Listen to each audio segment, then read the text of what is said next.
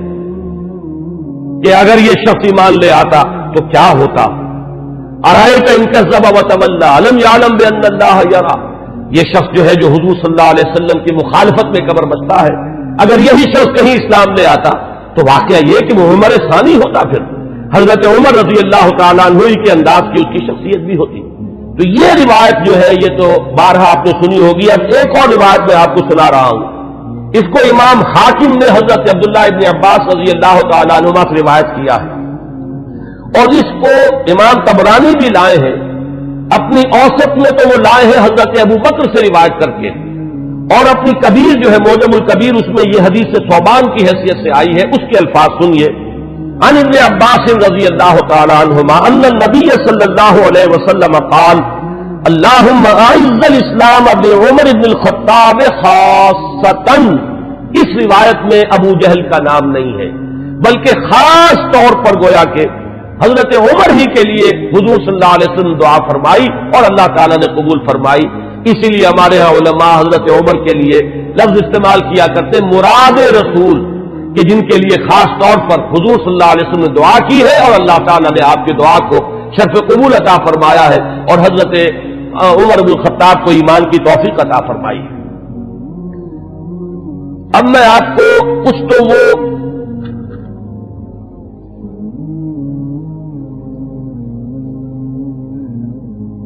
اس سے پہلے کہ میں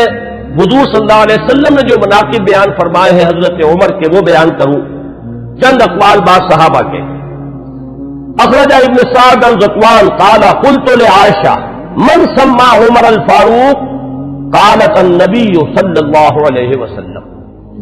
یہ ابن سعد طبقات ابن سعد کی روایت ہے ذکوان سے. وہ کہتے ہیں کہ میں نے حضرت عائشہ ام المومنین عائشہ صدیقہ رضی اللہ تعالیٰ عنہ سے سوال کیا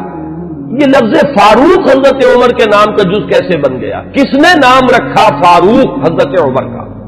حضرت عائشہ نے فرمایا خود حضور نے صلی اللہ علیہ وسلم. اس کی وجہ کیا ہے اگلے اقوال میں وہ آ جائے گی کہ جب حضرت عمر ایمان لائے تو پہلا شخص جس نے اپنے ایمان کا برملا اعلان کیا ہے اور جا کے نماز پڑھی ہے خانہ کعبہ میں کھلم کھلا وہ حضرت عمر ہے. گویا کہ انہوں نے حق و باطل کے مابین ایک حد فصل قائم کر دی, یا یوں کہیے کہ 2 ادوار ہیں مکی دور میں, ان 2 ادوار میں حد فاصل ہے, فرق کر دینے والے حضرت عمر ہیں. باقی بات صحابہ کے اقوال میں آپ کو اور سنا رہا ہوں تاکہ ان کی بھی آپ کے سامنے جو کنٹینٹ ہے واضح ہو جائے. واخرج ابن ماجہ والحاکم عن ابن عباس رضی اللہ عنہما. امام ابن ماجہ یہ تو آپ کو معلوم ہے کہ صحاح ستہ میں شامل ہے, اور امام حاکم نے روایت کیا ہے حضرت عبداللہ ابن عباس رضی اللہ تعالی عنہما سے. قال وہ فرماتے ہیں لما اسلم عمر رضی اللہ عنہ نزل جبرائیل فقال یا محمد صلی اللہ علیہ وسلم لقد استبشر اہل السماء باسلام عمر. جب حضرت عمر ایمان لائے تو حضرت عبداللہ ابن عباس فرماتے ہیں کہ حضرت جبرائیل حاضر ہوئے حضور کی خدمت میں صلی اللہ علیہ وسلم علیہ الصلوۃ والسلام, اور انہوں نے یہ فرمایا کہ اے نبی صلی اللہ علیہ وسلم آسمان والے بھی خوشیاں منا رہے ہیں عمر کے اسلام لانے سے. واخرج البخاری عن ابن مسعود رضی اللہ عنہ قال ما زلنا عزة منذ اسلم عمر رضی اللہ عنہ. حضرت ابن مسعود رضی اللہ تعالیٰ عنہ سے روایت ہے, امام بخاری کی روایت ہے, یہ صحیح بخاری کی روایت. وہ فرماتے ہیں کہ جب ایمان لے آئے حضرت عمر تو پھر ہم پر کمزوری نہیں رہی, پھر ہم قوت والے ہو گئے, عزت والے ہو گئے. اب وہ بات نہیں رہی کہ ہم دبے دبے تھے, بلکہ ہماری بھی اب جو ہے ہمتیں بڑھ گئی. ابن سعد کی روایت ہے طبرانی اور ابن سعد کی ابن مسعود سے رضی اللہ تعالیٰ عنہ, یہ ان کا قول ہے. کان اسلام عمر فتحا وکانت ہجرتہ نصرا وکانت امامتہ رحمتا وَلَقَدْ رَأَيْتُنَا وَمَا نَسْتَطِيعُ أَن نُّصَلِّيَ إِلَى الْبَيْتِ حَتَّى أَسْلَمَ عُمَرُ فَلَمَّا أَسْلَمَ عُمَرُ قَاتَلَهُمْ حَتَّى تَرَكُونَا فَصَلَّيْنَا. حضرت عبداللہ ابن مسعود جو ہے یہ مناقب میں بیان فرما رہے ہیں، حضرت عمر کا اسلام لانا گویا کہ اسلام کی فتح تھی، ان کی ہجرت اسلام کی نصرت تھی، ان کی امامت اسلام کے حق میں رحمت تھی، اور ہم اپنے آپ کو دیکھتے تھے، یعنی ایمان لا چکے تھے لیکن ہم بیت اللہ میں نماز نہیں پڑھ سکتے تھے جب تک کہ عمر اسلام نہیں لے آئے۔ جب عمر اسلام لے آئے تو پھر انہوں نے مقابلہ کیا کفار کا، تو انہوں نے پھر ہم سے تعارض کرنا چھوڑ دیا، اب ہم نے بیت اللہ میں نمازیں پڑھنی شروع کر دی۔ یہی وہ لفظ ہے جس کی وجہ سے کہ حضرت عمر فاروق قرار پا رہے ہیں۔ واخرج ابن سعد والحاکم عن حذیفہ رضی اللہ عنہ لما اسلم عمر كان الاسلام كالرجل المقبل لا يزداد الا قربا فلما قتل عمر كان الاسلام كالرجل المدبر لا يزداد الا بعدا۔ یہ بہت ہی حکیمانہ قول ہے حضرت حذیفہ کا رضی اللہ تعالی عنہ، اور اسے امام حاکم نے اور ابن سعد نے دونوں نے روایت کیا ہے۔ یہ حضرت حذیفہ فرما رہے ہیں کہ جب حضرت عمر اسلام لے آئے تو اسلام ایک آنے والے شخص کے مانند ہو گیا کہ جو شخص آ رہا ہو وہ ہر لحظہ آپ سے قریب تر ہوتا چلا جا رہا ہے۔ گویا کہ یہ اسلام کی ترقی کا ایک اور اسلام کے اقبال کا یہ ایک کی علامت بنا ہے حضرت عمر کا اسلام لانا۔ ولما قتل عمر، اور جب عمر شہید کر دیے گئے رضی اللہ تعالی عنہ، کان الاسلام كالرجل المدبر، تو اب اسلام ایک جانے والے شخص کے مانند ہو گیا، لا یزداد الا بعدا، کہ جو جانے والا ہے وہ ہر قدم جو اٹھاتا ہے وہ ہم سے اور دور ہوتا چلا جاتا ہے۔ گویا کہ اسلام کی عزت کا جو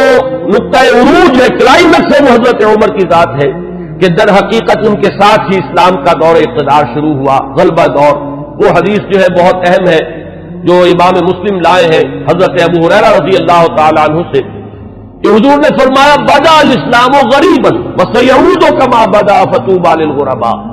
اسلام کا جب آغاز ہوا ہے تو وہ اجنبی سا تھا، لوگ اس کے جاننے پہچاننے والے نہیں تھے، کچھ اس کے ہمدرد و غمخوار نہیں تھے، بلکہ اصل میں تو مخالفت تھی، مقابلہ تھا۔ حضور نے فرمایا کہ اب اگرچہ دور آ گیا ہے کہ اسلام کو غلبہ حاصل ہو گیا، لیکن عنقریب اسلام پھر اسی حالت کو لوٹ جائے گا۔ تو تہنیت ہو، مبارکباد ہو، خوشخبری ہو ان لوگوں کے لیے جو جب اسلام حالت غربت کو پہنچ جائے تو وہ بھی اسلام کے دامن سے وابستہ رہے، چاہے وہ خود بھی لوگوں کے اندر جو ہے ان کو پہچانا نہ جائے، اجنبی ہو کر رہ جائیں، انہیں دقیانوسی کہا جائے، لیکن وہ اسلام کے دامن سے وابستہ رہے، ان کے لیے تہنیت اور مبارکباد ہے۔ اس حدیث میں سمجھیے تو یوں کہا جا سکتا ہے کہ حضرت عمر ہے وہ حد فاصل، کہ وہ بدا الاسلام غریباً سے اسلام کا جو دور اقتدار شروع ہو رہا ہے، غلبے کا دور، قوت اور عزت کا دور، وہ حضرت عمر کی ذات سے ہے، اور پھر جو ڈھلوان شروع ہو گئی ہے وہ بھی حضرت عمر رضی اللہ تعالیٰ عنہ کی شہادت سے۔ واخرج الطبرانی عن ابن عباس رضی اللہ عنہما قال اول من جہر بالاسلام عمر بن الخطاب، سب سے پہلے جس شخص نے اسلام کا اعلان کیا علی الاعلان وہ حضرت عمر ہے۔ یہ حضرت عبداللہ ابن عباس رضی اللہ تعالیٰ عنہما کا قول ہے۔ ہجرت کے ضمن میں بھی ایک روایت ہے، میں چاہتا ہوں کہ اگرچہ اس کا ذکر پہلے بھی آیا ہے لیکن آج لفظاً میں سنا دینا چاہتا ہوں۔ اخرج ابن عساکر عن علی رضی اللہ عنہ، اس روایت کے راوی حضرت علی ہیں۔ قال ما علمت احد الحاجر الا مختفیا الا عمر بن الخطاب، حضرت عمر فرماتے میں نہیں جانتا کسی بھی شخص کو مگر یہ کہ اس نے ہجرت کی ہے خفیہ طریقے پر سوائے عمر بن الخطاب، یعنی جو بھی ہجرت کے لیے نکلتا تھا خفیہ طریقے سے نکلتا تھا، لوگوں کو معلوم نہ ہو جائے، خام خواہ راستہ روکیں گے، کوئی تکلیف پہنچائیں گے، سوائے حضرت عمر کے۔ اب آپ اس حضرت علی رضی اللہ تعالیٰ عنہ کی زبان سے حضرت عمر کی جو ہجرت ہے اس کا پورا واقعہ سنیے۔ فَإِنَّهُ لَمَّا هَمَّ بِالْهِجْرَةِ، اس لیے کہ جب حضرت عمر نے ارادہ کیا ہجرت کا، تَقَلَّدَ سَيْفَهُ، تو انہوں نے اپنی جو ہے تلوار جو ہے وہ لی، گردن میں ڈالی، وَتَنَكَّبَ قَوْسَهُ، اپنی کمان جو ہے وہ اپنے کندھے میں ڈالی، وَانْتَقَضَ فِي يَدِهِ أَسْهُمًا، اور اپنے ہاتھ میں تیر بھی لے لیے تیار کہ کمان سے کے ساتھ جو ہے وہ تیر جو ہے ہاتھ میں موجود ہو۔ وَأَتَى الْكَعْبَةَ، اور آئے وہ مسجد حرام میں کعبے کے پاس، وَأَشْرَافُ قُرَيْشٍ بِفِنَائِهَا، اور قریش کے بڑے بڑے سردار جو ہیں وہ کعبے کے صحن میں، یہی جس وقت مسجد حرام کہلاتی ہے، خانہ کعبہ تو وہی گھر ہے اس کے ساتھ جو صحن ہے یہ فنا ہے اس کا صحن ہے. فطاف سبعا،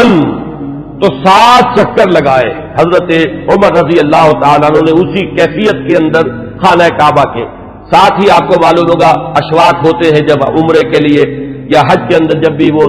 طواف کیا جاتا تو ساتھ ہے. ثم صلی رکعتین عند المقام، پھر مقام ابراہیم کے پاس آ کر پورے سکون سے 2 رکعتیں پڑھی.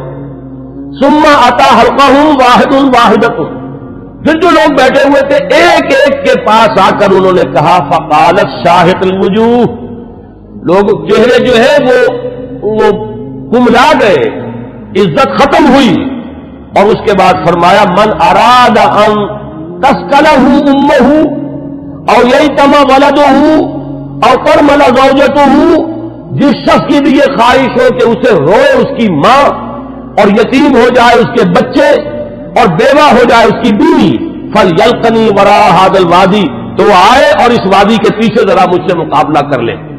یہ اعلان کر کے ذرا الفاظ غور کیجئے، جس کا بھی ارادہ ہو جو چاہتا ہو کہ اسے اس کی ماں روئے اور اس کے بچے یتیم ہو جائیں اور اس کی بیویاں یا بیوی جو ہے وہ بیوہ ہو جائے، تو ذرا آ جائے میرا مقابلہ کر لے. فرمایا حضرت علی فرماتے فما تبعہ منہم احد، ان میں سے کسی کو یہ جرأت نہیں ہوئی کہ وہ حضرت عمر کا پیچھا کرتا. اس کے بعد اب چند احادیث میں آپ کو سنا رہا ہوں جو حضرت عمر کی شان میں، اگرچہ امام سیوطی نے تو یہ بہت سے اس میں نقل کیے ہیں، لیکن میں یہ چاہتا ہوں کہ صرف صحاح کی جو روایات ہے وہ آپ کو سناؤں. باقی یہ کہ ابن عساکر اور حاکم مختلف اور طبرانی یہ جو یعنی کتابیں حدیث کی ہیں جن کا درجہ بہرحال وہ نہیں ہے، وہ آپ میں سے جس کو بھی شوق ہوگا وہ اس کو اپنے طور پر مطالعہ کر لے گا. لیکن یہ روایات جو ہیں یہ تو متفق علیہ. اخرج الشیخان عن ابی ہریرہ رضی اللہ عنہ، اب یہ حضرت امام بخاری اور امام مسلم دونوں کی یعنی کا اتفاق ہے اس روایت پر. قال، حضرت ابو ہریرہ فرماتے ہیں قال النبی علیہ الصلوۃ والسلام، حضور صلی اللہ علیہ وسلم نے فرمایا بین انا نائم، کہ اسی اثناء میں کہ میں سویا ہوا تھا، رأیتنی فی الجنہ، میں نے اپنے آپ کو جنت میں پایا. یہ خواب کا ذکر فرما رہے حضور.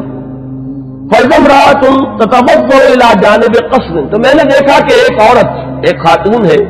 ایک بہت بڑا قصر ہے، محل ہے، اس کے ساتھ کوئی لان ہوگا، پائن باغ ہوگا، اس میں وہ وضو کر رہی ہیں. قُلْتُ لِمَنْ هَٰذَا الْقَصْرُ، میں نے پوچھا، فرشتوں سے پوچھا ہوگا آپ نے، کس کا ہے یہ محل؟ قالوا لعمر، تو مجھے بتایا گیا کہ یہ عمر کا محل ہے. فذکرت غیرتک، اب یہ بات بھی حضور فرما رہے حضرت عمر سے کہ عمر اس وقت مجھے تمہاری غیرت کا احساس ہوا کہ گویا کہ وہ تمہاری زوجہ ہیں جنت میں جن کو میں نے دیکھا، تو مجھے اندازہ ہوا تمہاری تو بڑی غیرت ہے تمہاری طبیعت میں کہ میں نے تمہاری بیوی کو دیکھا اس وقت. تو حضرت فربلہ تو مدبرن، تو میں تمہاری غیرت کا خیال کر کے فوراً وہاں سے پلٹ گیا، ہٹ گیا. فبکا عمر، حضرت عمر اس پر رو پڑے. وقال علیک غار یا رسول اللہ، تو انہوں نے فرمایا کہ حضور کیا میں آپ سے غیرت کروں گا؟ کیا اس کا کوئی امکان ہے کہ میری غیرت جو ہے وہ آپ کے معاملے کے اندر اس طریقے سے جاگے؟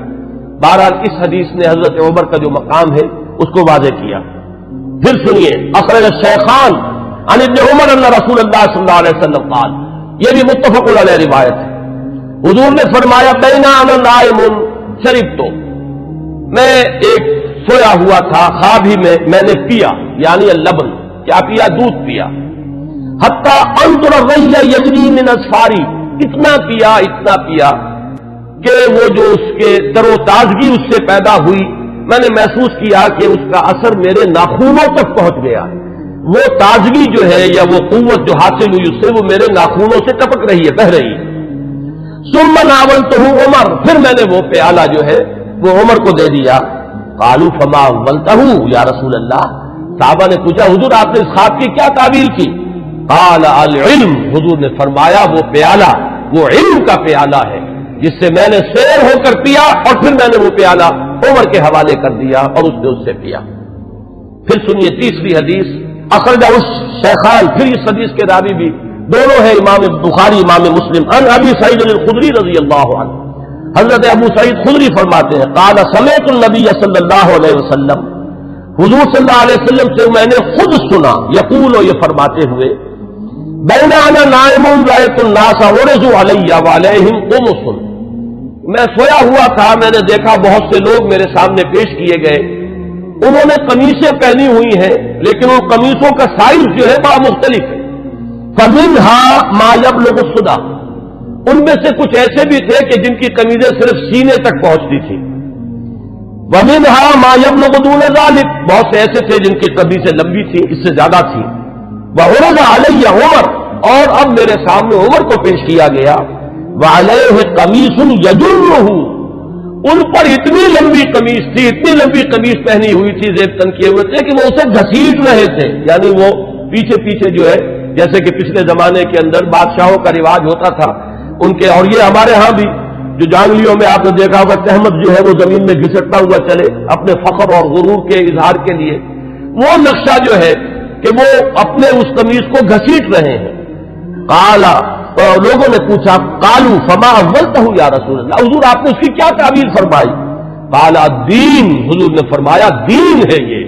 لوگوں کے حصے میں دین کے مختلف حصے آئے ہیں، کسی کے پاس بہت ہے، کسی کے پاس کم ہے، کسی کے پاس زیادہ ہے۔ حضرت عمر رضی اللہ تعالی عنہ کو اللہ تعالیٰ نے دین کی دولت سے جس درجے سرفراز فرمایا تو اس حدیث میں اس تمثیل سے واضح ہوئی۔ پھر سنیے، یہ بھی پھر متفق علیہ روایت ہے، یہ میں چاہتا ہوں کہ آپ حضرات کے سامنے یہ چیزیں آئیں تو اس پوری سند کے ساتھ آئیں، کس درجے کی یہ روایات ہے، یہ کہانیاں نہیں ہیں، یہ صرف زور خطابت نہیں ہے کہ جو لوگ اپنے انداز کے اندر آپ حضرات کے سامنے بیان کرتے ہوں، بلکہ یہ کہ یہ حقائق ہیں وہ کہ جو ہمارے ہاں مستند ترین، ظاہر بات ہے کہ قرآن کے بعد مستند ترین ہمارے ہاں تو یہی دو کتابیں ہیں، صحیحین، صحیح بخاری اور صحیح مسلم، اس میں کسی کو بھی اہل سنت میں کسی شک و شبے کی گنجائش نہیں، اور ان کی یہ متفق علیہ روایات ہے۔ اس کے راوی حضرت سعد بن ابی وقاص رضی اللہ تعالی عنہ قال قال النبی علیہ الصلوۃ والسلام یا ابن الخطاب، حضرت سعد بن ابی وقاص فرماتے ہیں کہ حضور صلی اللہ علیہ وسلم نے فرمایا، اے خطاب کے بیٹے رضی اللہ عنہ، والذی نفسی بیدہ ما لقیک الشیطان سالکا فجا قط الا سلک فجا غیر فجک، اے خطاب کے بیٹے میں یہ دیکھتا ہوں کہ جس راستے سے تو چل رہا ہوتا ہے شیطان جو ہے اس راستے سے کہیں کترا کر کسی اور گھاٹیوں سے نکل جاتا ہے، یعنی وہ آمنا سامنا کرنے کی قوت نہیں رکھتا ہے عمر تمہارے ساتھ۔ اب روایت جو ہے یہ صرف بخاری کی ہے، متفق علیہ نہیں، لیکن اصح الکتب بعد کتاب اللہ تو یہ صحیح بخاری ہے۔ عن ابی ہریرہ قال النبی علیہ الصلوۃ والسلام لقد كان فيما قبلكم من الامم ناس محدثون فإن يكن في امتي احد فإنه عمر، حضرت حضور صلی اللہ علیہ وسلم کا فرمان کیا ہے؟ حضرت ابو ہریرہ راوی ہے کہ حضور نے فرمایا کہ تم سے پہلی جتنی امتیں گزری ہیں، جتنے رسولوں کو اللہ تعالیٰ نے امتیں عطا فرمائی، ان میں محدث ہوتے تھے۔ محدث وہ ہے، اس کو میں نے پہلے بھی کبھی عرض کیا تھا کہ یہ لفظ جو ہے زبر اور زیر کے فرق سے بہت اس کے اندر معنی کا جو ہے فرق واقع ہو جاتا ہے۔ محدث یہ تو ہمارے ہاں محدثین کرام، امام بخاری، حدیث نبوی کے ماہرین عالمین وہ ہے محدثین، اور محدث وہ شخص ہوتا ہے جس سے اللہ کلام کرے، جس سے اللہ کی طرف سے الہام ہوتا ہو، وہ محدث۔ حضور نے فرمایا کہ تم سے پہلے جتنی امتیں بھی گزری ہیں ان میں محدث ہوتے تھے، میری امت میں اگر کوئی محدث ہے تو وہ عمر ہے رضی اللہ تعالی عنہ۔ اس کا ایک بڑا گہرا تعلق ہے کہ کتنی چیزیں، کتنے معاملات ہیں، اگرچہ میں نے نشان تو اور بہت سی روایات کے اوپر بھی لگائے ہوئے ہیں، لیکن میں سمجھتا ہوں کہ میں اسی پر اکتفا کروں۔ البتہ ایک چیز جو ہے حضرت عمر رضی اللہ تعالیٰ عنہ کے مناقب میں جو اہم ترین ہے وہ میں چاہتا ہوں کہ ذرا چند منٹ اور لے کر آپ کے سامنے بیان کر دوں، اور وہ اسی سے کہ محدث اس شخص کو کہتے ہیں جس سے اللہ ہم کلام ہوتا ہو، جس پر الہام ہوتا ہو، جس کا ملائے اعلیٰ کے ساتھ اتنا گہرا روحانی تعلق ہو، جس کی ذہنی مناسبت ہو کہ جو بات جو ہے دین میں ابھی آئی نہیں ہے وہ بھی حضرت عمر رضی اللہ تعالیٰ عنہ کے مزاج کی مناسبت سے ان پر منکشف ہو جاتی تھی۔ چنانچہ آپ نے خطبوں میں، ہمارے ہاں اہل سنت کے خطبوں میں جب مختلف نام لیے جاتے ہیں خلفائے راشدین کے، تو ہر ایک کی شان میں کچھ الفاظ بارہا آپ نے سنے ہوں گے۔ چنانچہ حضرت ابوبکر کے بارے میں الفاظ آتے ہیں کہ تمام لوگوں میں انبیاء کے بعد بالاتفاق جو افضل ترین انسان ہے وہ حضرت ابوبکر ہے. حضرت عمر کے بارے میں الفاظ آتے ہیں الذی کان رأیہ موافقا بالوحی والکتاب، عمر بن الخطاب رضی اللہ عنہ. اس میں چونکہ کچھ قافیہ بھی ملانے کی یہ نظرات نے بھی یہ خطبہ مرتب کیا ہے،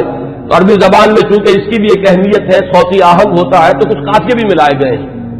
جامع آیات القرآن عثمان ابن عفان رضی اللہ تعالیٰ عنہ. اس طریقے سے تو حضرت عمر کے بارے میں یہ الفاظ آپ نے بہت سنے ہوں گے کہ الذی کان رأیہ موافقا بالوحی والکتاب، وہ شخص کے جس کی رائے وحی اور کتاب کے موافق تھی. میں نے ایک مرتبہ یہ عرض کیا تھا اور آج پھر جسارت کر رہا ہوں کہ غیر شعوری طور پر ان الفاظ نے حضرت عمر کا درجہ گھٹا دیا ہے، اس لیے کہ یہ شان تو ہر صحابی کی ہے. ہو ہی نہیں سکتا کہ وحی اور کتاب کے موافق ان کی رائے نہ ہو. جب وحی اور کتاب آ گئی تو اب کسی صحابی کی یہ شان ہے ہی نہیں. جیسے کہ قرآن مجید میں فرمایا گیا کہ ما کان لمؤمن ولا مؤمنۃ اذا قضى الله امرا ان يكون له الخيرة في امره. جب اللہ اور اس کے رسول کی طرف سے کوئی فیصلہ صادر کر دیا جائے پھر کسی مومن اور مومنہ کے لیے یہ ممکن ہی نہیں ہے کہ اس کے بعد بھی وہ کوئی اپنا اختیار سمجھے اور اپنی کوئی رائے علیحدہ رکھے. تو اس حد تک تو حضرت عمر کی بات بھی اگر ہے تو وہ تو تمام صحابہ کے ساتھ ہے. اصل شان تو یہ ہے کہ الذی کان الوحی والکتاب موافقا برأیہ. حضرت عمر کی شان یہ ہے کہ وحی اور کتاب نازل ہوئی ہے ان کی رائے کی موافقت میں. ایک رائے ان کی طرف سے پہلے آئی ہے اور کلام اللہ میں وہ حکم اس کے مطابق نازل ہو گیا ہے. ظاہر بات ہے کہ اس کا سبب نزول یہ نہیں ہے کہ حضرت عمر نے یہ فرمایا معاذ اللہ، لیکن یہ کہ وہ موافقت نزول سے قبل کی مناسبت، وہ ذہنی اور باطنی اور روحانی اور قلبی جو مناسبت حضرت عمر کو حاصل تھی اس حقیقت کے ساتھ، اس کی وجہ سے جو بات آپ کے ذہن میں آتی تھی اسی کے مطابق قرآن مجید میں پھر حکم نازل ہو جاتا تھا. امام عبداللہ شیبانی نے 21 اس کی مثالیں دی ہیں، جس کو کہ یہاں اس وقت جو ہے میں ظاہر بات ہے کہ نقل نہیں کر سکتا. ان میں سے 5-6 جو بہت اہم ہیں وہ میں گنوا رہا ہوں. سب سے پہلی بات یہ کہ حضرت عمر نے یہ فرمایا تھا، عرض کیا تھا حضور صلی اللہ علیہ وسلم سے لَاتَّخَذْنَا مِن مَقَامِ إِبْرَاهِيمَ مُصَلَّى. حضور کیا ہی اچھا ہو اگر ہم مقام ابراہیم کو اپنی جائے نماز بنائیں، ہم یہاں پر نماز ادا کیا کریں. فَنَزَلَتْ،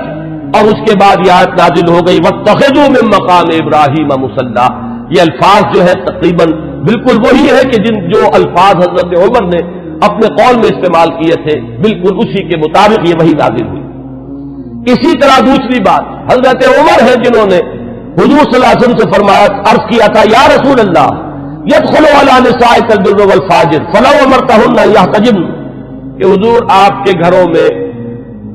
مومن بھی آتے ہیں، منافق بھی آ جاتے ہیں، نیک بھی آتے ہیں اور فاجر قسم فاسق قسم کے لوگ بھی آ جاتے ہیں، تو کیا ہی اچھا ہو اگر آپ اپنی ازواج کو پردے کا حکم دیں. فنزلت آیت الحجاب، اس کے بعد جو ہے وہ حجاب والی آیت نازل ہو گئی. نمبر 3 وَاجْتَمَعَ نِسَاءُ النَّبِيِّ علیہ الصلوٰۃ والسلام فِي الْغِیرَۃِ. قُلْتُ، حضرت عمر یہ فرماتے ہیں کہ جب حضور صلی اللہ علیہ وسلم کے ازواج مطہرات نے وہ ایک ایکا کر لیا تھا، یہ واقعہ ہے جو آتا ہے سیرت میں، حضور صلی اللہ علیہ وسلم سے نان نفقے کے مطالبے کے لیے کہ کچھ ہمارا بھی جو ہے روزینہ بڑھا دیا جائے، کچھ ہمارے لیے بھی وسعت ہو جانی چاہیے. جیسے حضرت فاطمہ حاضر ہوئی تھی حضور کی خدمت میں کہ اب تو عام لوگوں کے گھروں کے اندر جو ہے بڑی خوشحالی ہے تو مجھے بھی کوئی کنیز یا غلام عنایت ہو جائے. اسی طرح ازواج مطہرات کا معاملہ ہے، انہوں نے بھی اسی دلیل سے کہ اب تو عام لوگوں کے گھروں کے اندر بڑی خوشحالی ہو گئی ہے تو کچھ نہ کچھ ہمیں بھی وسعت اور کشادگی کا انتظام کر دیا جائے. تو جب یہ معاملہ ہوا تو حضرت عمر نے یہ کہا تھا، جو الفاظ فرمائے تھے اس کے مطابق وہ آیت نازل ہوئی عسى ربه ان طلقكن ان يبدله ازواجا خيرا منكن. یہ تیسری مثال ہے. چوتھی مثال، بدر کے اسیروں کے ضمن میں جب مشورہ ہوا حضرت عمر کی رائے یہ تھی کہ ان سب کو قتل کیا جائے.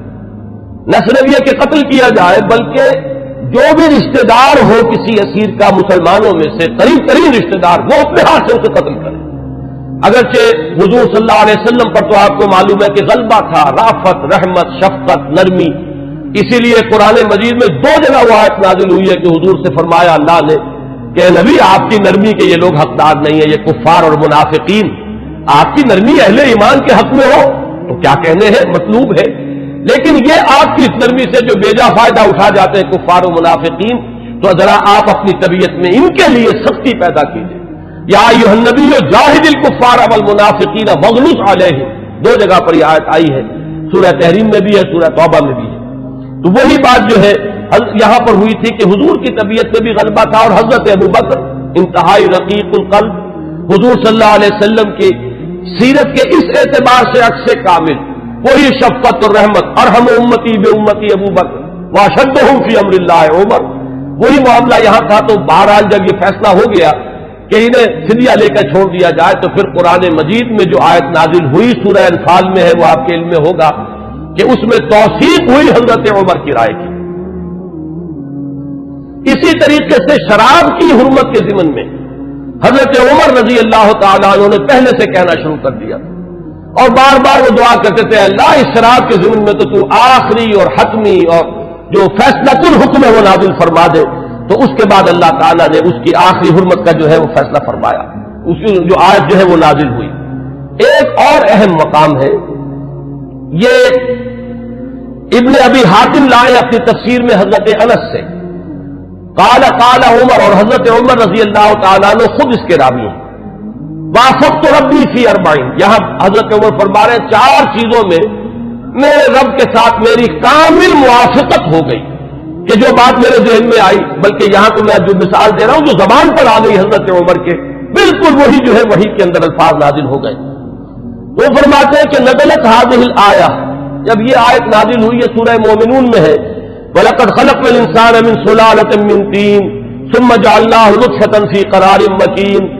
ثُمَّ خَلَقْنَا النُّطْفَةَ عَلَقَةً فَخَلَقْنَا الْعَلَقَةَ مُضْغَةً فَخَلَقْنَا الْمُضْغَةَ عِظَامًا فَكَسَوْنَا الْعِظَامَ لَحْمًا ثُمَّ أَنشَأْنَاهُ خَلْقًا آخَرَ۔ جب یہ آیات نازل ہوئی تو میری زبان پر فوراً الفاظ جاری ہو گئے، فَتَبَارَكَ اللَّهُ أَحْسَنُ الْخَالِقِينَ، اور بین ہی یہی الفاظ بعد میں قرآن مجید میں بھی وحی کے ذریعے سے نازل ہو گئے۔ یہ میں نے صرف آپ کو 6 مثالیں سنائی ہیں، 21 مثالیں ہیں اس طرح کی کہ جو عبداللہ شیبانی رحمہ اللہ نے اپنی کتاب میں جو ہے اس کو درج کیا ہے، کہ بالکل ذہن میں سمجھیے کہ ایک ذہن ہے، ایک مزاج ہے، ہم آہنگی ہے،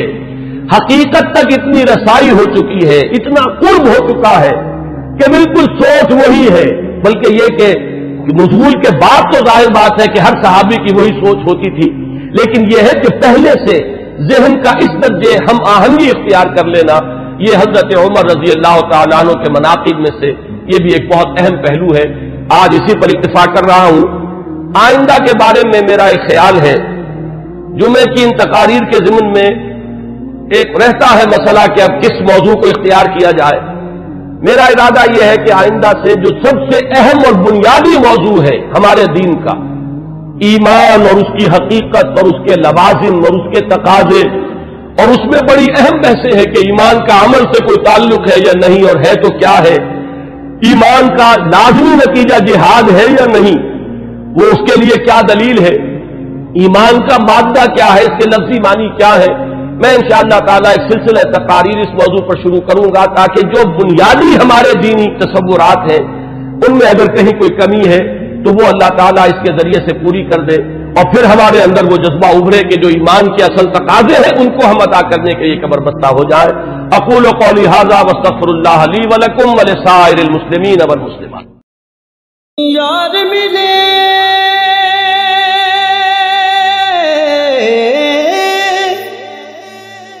دلدار ملے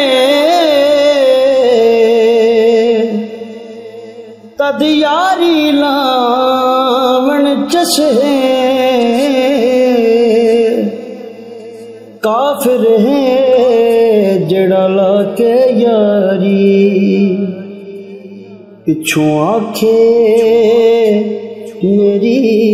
بس ہے۔